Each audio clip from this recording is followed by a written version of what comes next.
What are your feelings regarding the current crisis that we're seeing unfold in Gaza? And I have had a lot of people ask me where you stand on it. And then also, I want to bring up this notion of feeling helpless. There are a lot of people who've expressed to me that they feel really helpless, although there are many ways to contribute, right?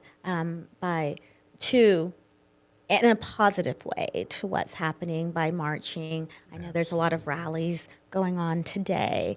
People are marching today. People can give money to different organizations.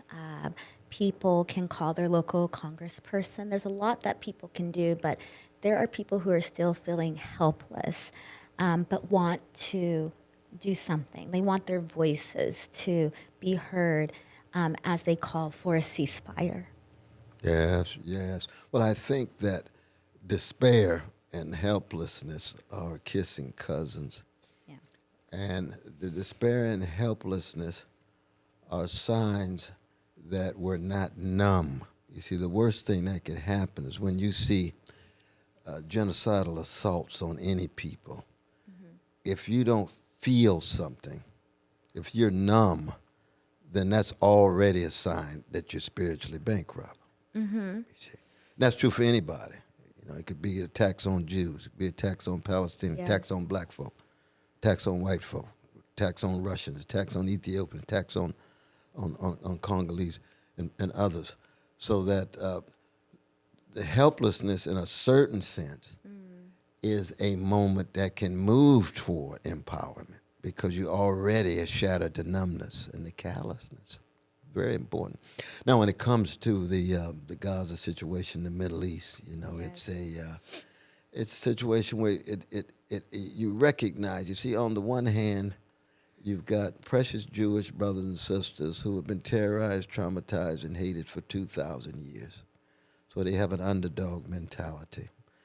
They have deep, deep proclivities toward paranoia because for so often in their history, they felt as if they're all alone. And of course, the Holocaust and the Shoah under the gangsters, Nazis, and Hitler and so forth reinforced that. Mm-hmm. But they jump out of the burning buildings of Europe and they land in the Middle East. And first they lied to themselves and said, there's no people here, there's just land. That's not true.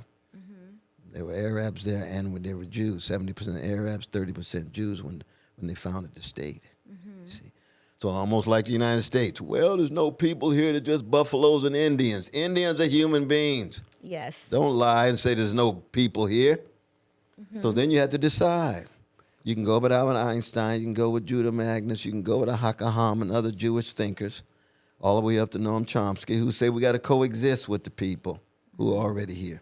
So the Arabs and the Jews must learn how to coexist as equals. Mm-hmm. Or you could follow Jabotinsky, who argued Jews must dominate and expel or even annihilate Arabs and Palestinians.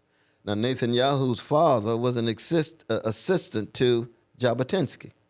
So that tradition is dominate, subjugate, even annihilate. You see. So you got this struggle that's been going on within Israel itself between Jewish voices, because no one community speaks in one voice. Right. No one community is monolithic or homogeneous. Right. So what do you have? Well, you end up with these precious Jewish brothers and sisters who have experience historically of being underdogs, now are tied to the top dog in the world, which is the United States, and its war machine, and its military, with its military aid, right? And so Israel ends up with the fourth biggest military in the world. Well, they got less than 10 million people. What's going on? Because, never again, they want to make sure Jewish safety, Jewish security is always procured. I resonate with that. Jewish security and Jewish safety is non-negotiable. There must be Jewish safety and Jewish security and Jewish dignity. The reality is you land on other people's land, you dominate, occupy, then create a siege, and when you are attacked, you respond with genocidal assault. Now, the attack Killing innocent people is wrong, no matter who they are, and I'm the first to acknowledge that, you see. But if you think that gives you license to kill as many people as you can, nearly 5,000 children in 2 months, and 12,000 in 2 months, the adults and women, I mean, men and women in addition to the children. And it's still going on, you see. And you think somehow that's going to secure Jewish safety?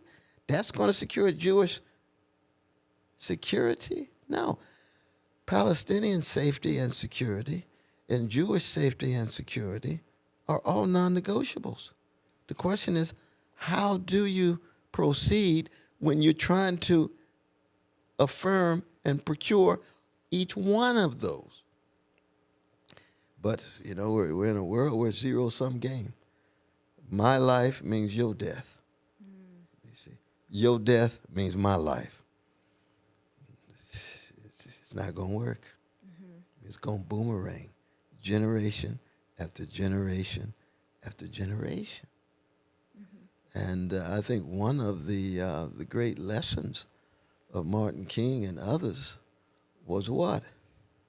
What Emmett Till's mother said. What did she say in Chicago when her precious baby was in that coffin?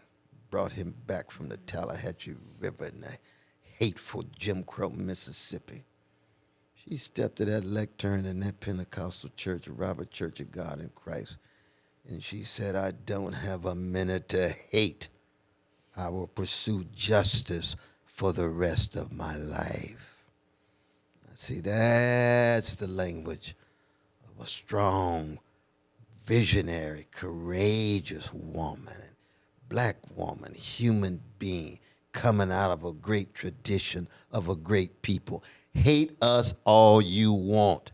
Terrorize us, traumatize us. We still gonna teach you something about love and healing and freedom, not because we're naive, but because we don't want to live in a world of nothing but vicious, ugly cycles of hatred and violence every generation. We love our children too much to have them create black versions of the Ku Klux Klan against the Ku Klux Klan coming at us. No, we refuse to create black versions of the Klan, but we resisted. We fought. Yes. We contested. We didn't give up. And that's a lesson for the world. And now that the whole world has the blues, you either learn something from a blues people coming out of Delta, Mississippi, or you lose your planet, you lose your democracy, and you lose your sense of morality and humanity. And this is not a function of skin pigmentation. There's a lot of black cowards and black thugs and black gangsters in the world who don't choose to be part of the legacy of Martin King. It's a matter of your spiritual formation, of your soul craft, of your moral courage, and your deep education, which is not just of mind, but of heart and soul and body and community.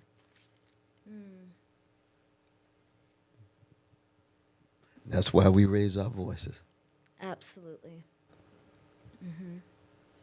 And I've been seeing you on television marching. I saw you at a rally at UCLA, and then, of course, off of that campus too. You've been very active in wanting there to be a ceasefire.